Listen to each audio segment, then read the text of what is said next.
Enums in the Go programming language are unfortunately non-existent.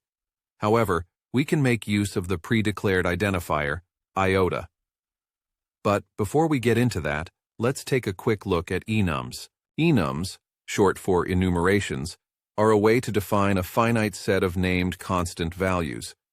They're useful for representing a collection of related values, for example, the set of playing card suites, cardinal directions, standard colors, or HTTP status codes. There are many benefits to using enums, especially in programming languages with modern type systems, such as Kotlin, Rust, and Swift. Here is a result enum which can be either a success or an error. Given a result, we can branch the code path based on the type of result. These languages can perform exhaustive checking to ensure that there is a path for all enumerators or that there is a default path present. This feature improves the safety and correctness of the code while helping catch bugs early. Unfortunately, features like exhaustive checking are not available in Go. Enums in Go also have limited flexibility since they are typically just named integer constants. Let's design an enum in Go for the cardinal directions. First, we can start off by defining a new type direction with the underlying type, integer. Then, we can create named integer constants for each of the 4 cardinal direction.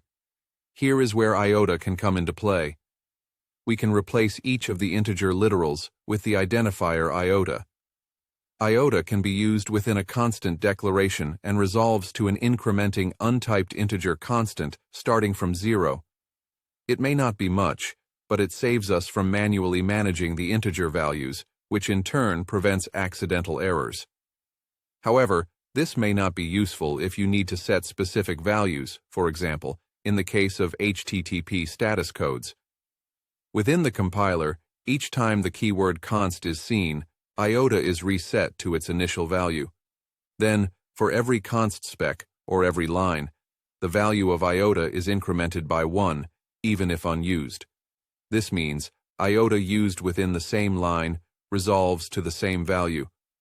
To simplify this further, we can exploit Go's implicit repetition of the last non-empty expression list and remove all but the first iota assignments. One thing to watch out for is the default value. When declaring a new direction without an initial value, it will default to the 0 value of an integer, which is 0. So, in this case, that would be the north direction. If you would like to avoid this behavior, you can set the first enumerator to unknown. You can also get creative and manipulate iota to achieve results such as an enumeration of byte sizes. With only iota, this still leaves us with a lot to be desired in terms of functionality. For example, we currently can't get the string representation of the enumerators.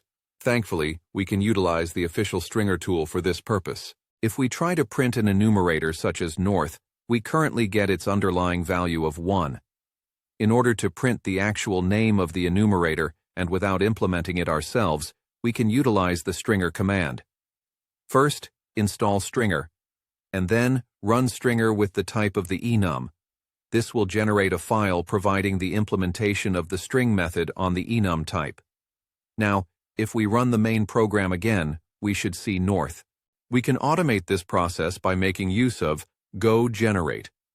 By adding a comment in our code starting with go:generate followed by the command to run, we can automate code generations throughout our codebase with one command, go generate. As we can see, this also generates the same file, resulting in the expected output of north. Okay, great. We can now access a string representation of our enum. But what about getting a list of all defined enumerators, JSON serialization, and parsing an enum from a string? While official tools won't provide this extended functionality, I would recommend you to take a look at these third-party libraries to see if they meet your needs. Some of these libraries can also be executed through Go generate to automate generations. And that concludes this video. If you enjoyed, consider leaving a like and subscribing to the channel. I will see you all in the next video.